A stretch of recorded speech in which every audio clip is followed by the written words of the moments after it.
రేవంత్ రెడ్డి గారు వేర్పాటువాద మాటలు మాట్లాడారు బెంగళూరులో. ఏం మాట్లాడుతున్నారు?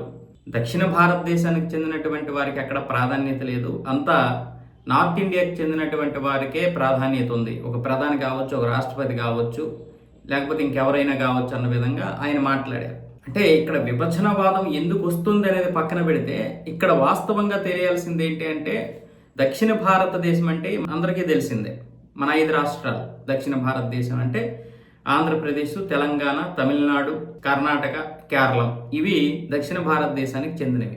ఉత్తర భారతదేశానికి చెందినటువంటివి ఏంటి అంటే ఉత్తరప్రదేశ్, ఉత్తరాఖండ్, హిమాచల్ ప్రదేశ్, హర్యానా, పంజాబ్, జమ్మూ కాశ్మీరు, ఇవన్నీ ఉత్తర భారతదేశానికి వస్తాయి. ఇక తూర్పు భారతదేశం అంటే ఏంటి? తూర్పు భారతదేశం అంటే ఒరిస్సా, పశ్చిమ బెంగాల్, బీహారు, జార్ఖండ్, ఛత్తీస్గఢ్ ఇవి వస్తాయి. ఇకపోతే ఇటువైపు పశ్చిమ భారతదేశం అంటే గుజరాత్, గోవా, మహారాష్ట్ర, రాజస్థాన్. ఆ 4 రాష్ట్రాలు పశ్చిమ భారతదేశానికి చెందినటువంటివి. ఇక ఈశాన్య రాష్ట్రాలు కూడా ఉన్నాయి, 7 సిస్టర్, త్రిపుర, అస్సాము, అరుణాచల్ ప్రదేశ్, అవన్నీ ఈశాన్య రాష్ట్రాలకు వస్తాయి. ఇక మిజోరాం కావచ్చు, లేకపోతే మణిపూర్ కావచ్చు, త్రిపుర, మేఘాలయ, నాగాలాండ్, ఇవన్నీ ఈశాన్య భారతదేశానికి చెందినటువంటి. ఇవి మనం ఫస్ట్ తెలుసుకోవాల్సింది. ఇక్కడ ఈ ఏదైతే ఉత్తర భారతదేశం, దక్షిణ భారతదేశం అంటున్నారో ప్రతి విషయానికి ఇది తీసుకొస్తున్నారు ఈ మధ్య. బహుశా ఒక ఉద్యమంలోకి తీసుకురావడానికి ప్రయత్నాలు జరుగుతున్నాయి. అంటే దేశాన్ని ముక్కలు చేయడానికంటే కూడా ప్రజల్ని ముక్కలు చేయాలని చూస్తున్నారు, ప్రజల్ని విడగొట్టాలని చూస్తున్నారు. దేశాన్ని ఎలాగో ముక్కలు చేయలేము, కానీ ఈ దక్షిణ ఉత్తర అని పేరు చెప్పి ప్రజల్ని ముక్కలు చేద్దామని కొన్ని ప్లాన్ చేస్తున్నారు. నిజంగా దక్షిణ భారతదేశానికి కేంద్రం నుంచి ఏదైనా రావాలనుకుంటే వీళ్ళ పోరాటాలు వేరేగా ఉంటాయి. కానీ ఇక్కడ సెంట్రల్ నుంచి చాలా డబ్బులే వస్తున్నాయి. ఇక్కడ నుంచి మనకి ఏ విధంగా అయితే పన్నులు ఇదవుతున్నాయో ఆ విధంగానే అక్కడ నుంచి వస్తున్నాయి. కాంగ్రెస్ హయాంలో ఏ విధంగా వచ్చాయో బీజేపీ హయాంలో అదే విధంగా వచ్చాయి. కాంగ్రెస్ కంటే ఏం తక్కువేమి ఇవ్వడం లేదు బీజేపీ. కానీ ఇక్కడ విషయం ఏంటి అంటే, రాష్ట్రపతి గారంట నార్త్ ఇండియాకి చెందినటువంటి వారంట. రేవంత్ రెడ్డి గారు చెప్తున్నారు.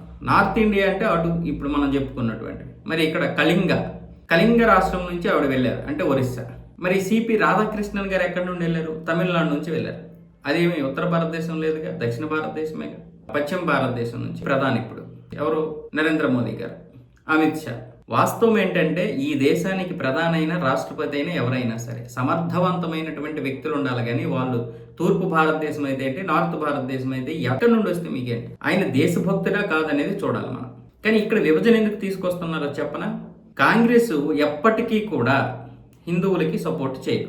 కాబట్టి బీజేపీ లాగే మనం కూడా హిందువులకి సపోర్ట్ చేద్దాం, హిందూ ఓటు బ్యాంకుని తీసుకుందాం అనడానికి వాళ్ళ మనసు ఒప్పుకోదు, వాళ్ళ సిద్ధాంతాలు ఒప్పుకోవు. అందుకే ఇప్పుడు 2 భాగాలుగా చేయాలని చూస్తున్నారు. ఎలా? ఉత్తర భారతదేశం, దక్షిణ భారతదేశం అని చెప్తున్నారు. కానీ వాస్తవంగా ప్రాంతాన్ని విడగొట్టడం కాదు, ప్రజల్ని విడగొట్టాలని చూస్తున్నారు. ఈ ప్రజల్లో ఈ దక్షిణ భారతదేశం భావం తీసుకొస్తే ఇప్పుడు ఎలాగో తెలంగాణ, తమిళనాడు కూడా ఇంచుమించు వాళ్ళకి కావాల్సినటువంటి పార్టీ ఉంది, ఎలాగో వాళ్ళ సపోర్ట్తో. తెలంగాణ ఎలాగో వాళ్ళ చేతిలో ఉంది, కర్ణాటకలో కూడా కాంగ్రెసే ఉంది, కేరళంలో కూడా అక్కడే ఉంది. ఇక్కడ ఇంకేముంది? ఆంధ్రప్రదేశ్ ఒక్కటే ఉంది. ఆంధ్రప్రదేశ్ను కూడా వాళ్ళ ఖాతాలోకి తీసుకొస్తే ఇంకేముంది? మొత్తం వాళ్ళ చేతిలో ఉన్నట్లే. కానీ ఇక్కడ అది కాదు విషయం. ఇక్కడ పార్లమెంటు విషయంలోనూ వాళ్ళకి ఎక్కువ కావాలి.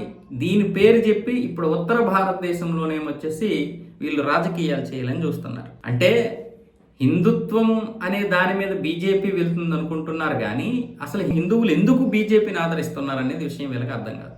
ఇప్పటికీ హిందువులు మతోన్మాదులు, లేకపోతే మతం పేరు చెప్పి రాజకీయాలు చేస్తున్నారని అంటున్నారు. మరి వీళ్ళు చేయొచ్చుగా.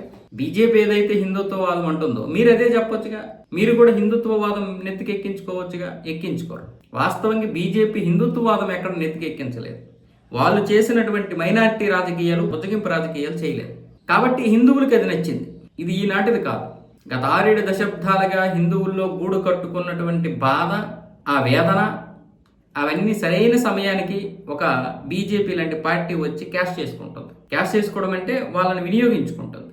ఎందుకు బీజేపీని ఆదరిస్తున్నారు అంటే, బీజేపీ మతతత్వం అని కాదు, మాకు సపోర్ట్గా ఉందని చెప్పి మనలాంటి వాళ్ళందరము కూడా ఆ పార్టీకి ఓట్లేస్తాం. వాళ్ళు ఎందుకు చేయరు?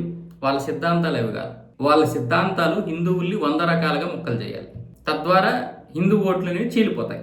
అప్పుడు మనం హిందుత్వవాదాన్ని ఎలాగో పట్టించుకోవాల్సిన అవసరం లేదు. మనదేదైతే ఒక మైనారిటీ వాదం ఉందో, మనం ఏదైతే ఒక ఇస్లామీకరణ చేయాలనుకుంటున్నామో, మనం ఏదైతే ఒక క్రిస్టియానిటీ దేశంగా చేయాలనుకుంటున్నామో దానికి సపోర్ట్గా హిందువుల్ని విడగొట్టేసి మత మార్పిడులు చేయించుకోవచ్చు, మిగతా వాళ్ళని ఓట్లు రాబట్టుకోవచ్చు. ఎంత కరడగట్టిన హిందూ భక్తుడైనా సరే సెక్యులర్గా ఉంటే చర్చి కనిపించినా మొక్కుతాడు, మసీదు కొనిపించినా మొక్కుతాడు. ఇవన్నీ పక్కన పెడితే అటు కాంగ్రెస్ పార్టీ ఇన్ని దేశద్రోహ పనులు చేసినా ఓటేస్తాడు, మిగతా ప్రాంతీయ పార్టీలు హిందుత్వాన్ని లేదా హిందూ గుళ్ళని కూల్చేసినా కూడా ఓటేస్తాడు. అలాంటి భక్తులు మన హిందువుల్లో ఉన్నారు. కాబట్టి ఎందుకు వాళ్ళు ఈ విధంగా తీసుకురావాలి? అవసరం లేదు. కానీ ఇప్పుడు మనలాంటి వాళ్ళ మనసు ఏదైతే ఉందో ఇవన్నీ మారాయంటే ఇక్కడ గత 30-40 సంవత్సరాలుగా జరుగుతున్నటువంటి పరిణామాలు అంటే అంతకుముందు నుంచే పరిణామాలు ఉన్నాయండి. కానీ మనకు తెలుస్తున్నటువంటి వాస్తవాలు ఈరోజు పశ్చిమ బెంగాల్లో హిందువులు ఏ విధంగా అయితే నిజాలు తెలుసుకున్నారు, ఉత్తరప్రదేశ్లో ఏ విధంగా అయితే హిందువులు నిజాలు తెలుసుకుంటున్నారు, భారతదేశంలో ఉన్నటువంటి అన్ని ప్రాంతాల్లో కూడా హిందువులు నిజాలు తెలుసుకుంటున్నారు. కానీ సౌత్ ఇండియాలో అలా కాదు. సౌత్ ఇండియాలో ఈ హిందువులు క్రిస్టియన్స్గా ఉండవు, అందరూ సమానంగానే ఉంటారు. ఆ విధానం లేదు. కాబట్టి ఇప్పుడు ఈ ప్రాంతీయ భేదం తీసుకురావాలి.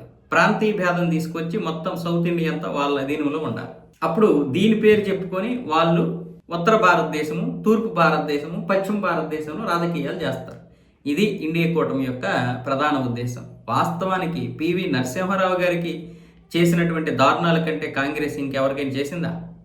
పివి నరసింహారావు గారు స్వయంగా మన తెలంగాణ వ్యక్తి. అలాంటి వ్యక్తి చనిపోతే ఆయన యొక్క మృతదేహాన్ని ఎంత అవమానకరంగా ఇక్కడికి పంపించింది. ప్రధానమంత్రిగా చేసినటువంటి వ్యక్తికి ఢిల్లీలో స్థానం లేదా? ఎవరైనా సోనియా గాంధీ కానీ లేకపోతే అంతకుముందు ఉన్నటువంటి వారు కానీ ఎవరైనా మన పివి నరసింహారావు గారికి కాంగ్రెస్లో ఏమాత్రమైన మర్యాద ఇచ్చారా? మనం ఈరోజు ఇంకా విభజనవాద మాటలు మాట్లాడుతున్నాము. పివి నరసింహారావు గారికి జరిగినటువంటి ఒక్క అన్యాయం సరిపోదు మనం కాంగ్రెస్ని మన గడ్డ మీద లేకుండా చేయడానికి. కానీ ఈరోజు మనం దాన్నే నెత్తినెక్కించుకుంటున్నాం.